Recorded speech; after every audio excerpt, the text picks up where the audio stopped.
What's going on, everybody? Lockdown day 26. Let's talk about some good stuff, shall we? The most important thing in planning or fixing a problem is understanding what your goals are and setting smart objectives.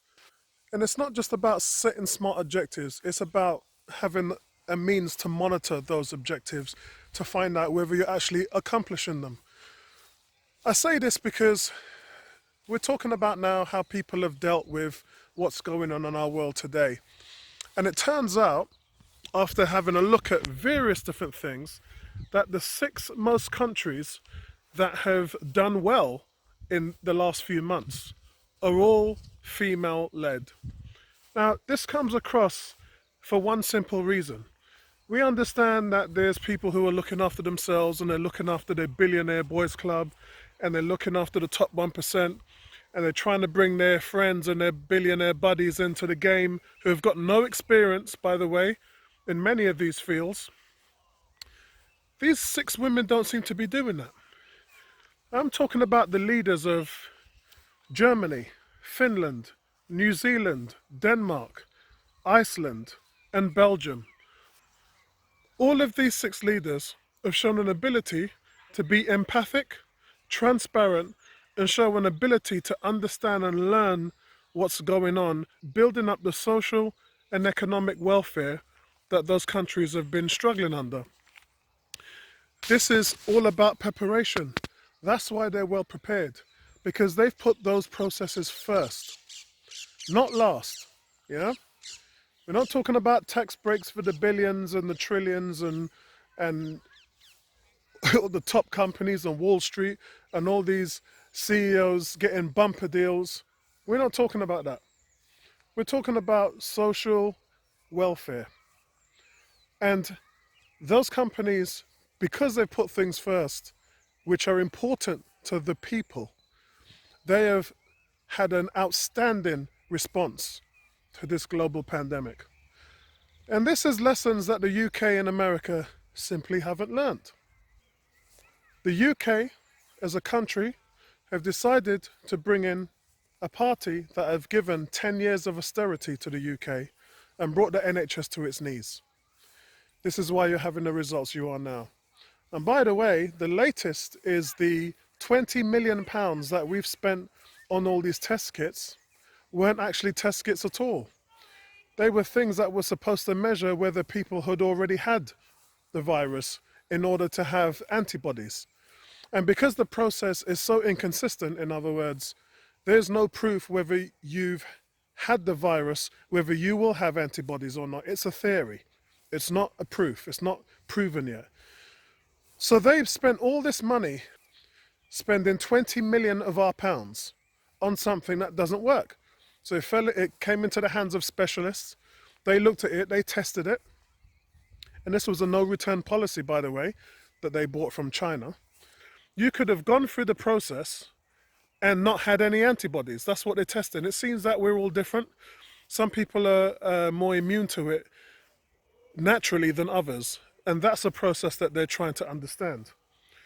So here we are. So we're dealing with this in the UK, that we are one of the lowest testing countries in the world. We had promised that our 10,000 tests a day would be up to 100,000 by the end of this month. That now doesn't look like it's going to happen because we've spent a lot of our money on things that have not panned out and haven't worked, which means we're going to miss our targets. In the US, nothing really to say. You brought in somebody who was supposed to be a deal breaker, a businessman, and then you found out he was the worst businessman of all time. So it stands to reason why America is in a situation that it is now. However, let's focus on the good. Well done to those leaders in Europe, all female, who are doing a fantastic job in their countries. And if that means that it sets an example moving on for what others need to do, then so be it. I was listening to Alexandria Ocasio-Cortez on The View. She had an interview there. And it's great to see because, look, Bernie Sanders is 78 years old. This is his last run at the ticket. Yeah, he's too old to do this now. He's gonna retire within the next few years, even though he's got so much energy to burn. And AOC is not old enough to run yet for presidency, but she will be in the next 4 years. And not just that, but VP status or anything like that. So I can see her being the new dream of socialism and Green New Deal in America. And hopefully that will have some success because it needs to happen there so it can pass over to the rest of the Western world, into the UK and Europe. Yeah? We've seen the success of companies like Tesla who've really outshined many companies who basically wrote off electric cars. All the big car manufacturers like Ford, Toyota, GM rubbished electric cars. 10 years ago, look it up. They said electric cars weren't going to work. Waste the money. They can't be affordable. And here we are now in a situation where not only are they affordable, but they've been able to achieve ranges of up to 400 miles on a full charge. And we can see the effects now of what it will be like where combustion engines are off the road. The environment and the air is nice. It's sweet. So by all accounts, it's a future that we can all look forward to.